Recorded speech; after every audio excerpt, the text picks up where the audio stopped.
nous allons continuer à travailler sur la façon dont s'attachent les lettres qui se terminent par une barre horizontale. Je te les rappelle. D'abord, il y a le V, sa petite vague, son étrécie et une barre horizontale. D'habitude, c'est avec cette barre que tu attaches le V. Il y a le B. Il monte jusqu'au 3e étage. Je redescends, tu vois le long de la ligne verticale. Puis il remonte. Et il a une barre pour terminer. C'est ce qui le distingue du L. Et enfin, nous avons le O. Donc je te rappelle que le O va tourner vers la gauche. Je reviens en haut. Et je termine par une barre. C'est donc la seule lettre, dans ces trois-là, que j'ai commencé en haut de l'interligne. Tandis que les autres, le V, je l'ai commencé au milieu de l'interligne, le B, je l'ai commencé en bas. Maintenant, nous allons les attacher avec le R. Cette fois-ci, il va falloir remonter un petit peu au-dessus de la ligne bleue. Je fais mon V, je fais bien ma ligne horizontale pour qu'on sache qu'ensuite il y a un R. Je fais la petite pointe du R dont tu as l'habitude, je vais le long de ma ligne bleue et je redescends par un petit morceau d'étrécie. Il y a donc bien ici un V et un R. Et formé comme ça, je ne peux pas le confondre avec le I que nous avons déjà vu. Pareil pour le B.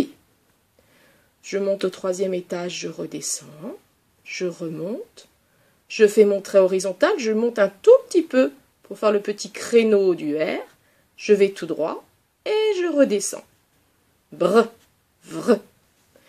Et maintenant, nous allons attacher au R, ça fera or.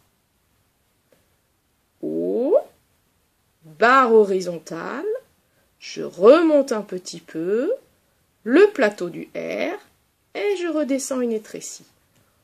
Or. Pour te montrer, je te refais avec le I pour que tu distingues bien. Quand je mets un I, je fais mon V, je vais tout droit et je redescends. Et après, je place mon point. Le point est important. Tu vois, il n'y a pas cette petite forme qui remonte quand j'attache un V et un I. Sinon, il y a bien aussi les trécies. Pareil pour B. Un B, je vais tout droit, je redescends directement. Et je place mon point. Tu vois bien la différence entre br et bi. C'est important aussi pour lire.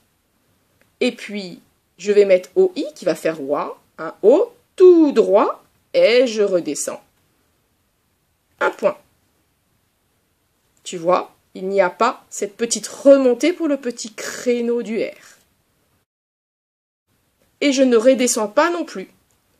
Je ne fais pas un O, je ne fais pas une boucle, parce que ça me ferait redescendre en bas. Ah, regarde, on dirait un A, ça ne va plus du tout. Et du coup, si je mets un I ensuite, on dirait E. Et là, si je fais une grosse boucle et que je redescends, alors à ce moment-là, si j'enchaîne mon R, on dirait que j'ai écrit AR. Et je voulais écrire OR. Donc il ne faut pas redescendre ton attache. Tu dois continuer à monter et tu ne redescends que quand tu termines ton R. Tu vois, celle-ci, je les barre pour que tu comprennes bien qu'on n'écrira jamais ça. Nous reverrons le A, ce n'est pas ainsi qu'il se forme. Il faut que tes lettres soient bien claires pour que lorsque tu écriras plus vite et beaucoup plus de texte, sans te faire mal à la main, on sache à tout coup si ton intention était d'écrire un O ou si tu avais envie d'écrire un A.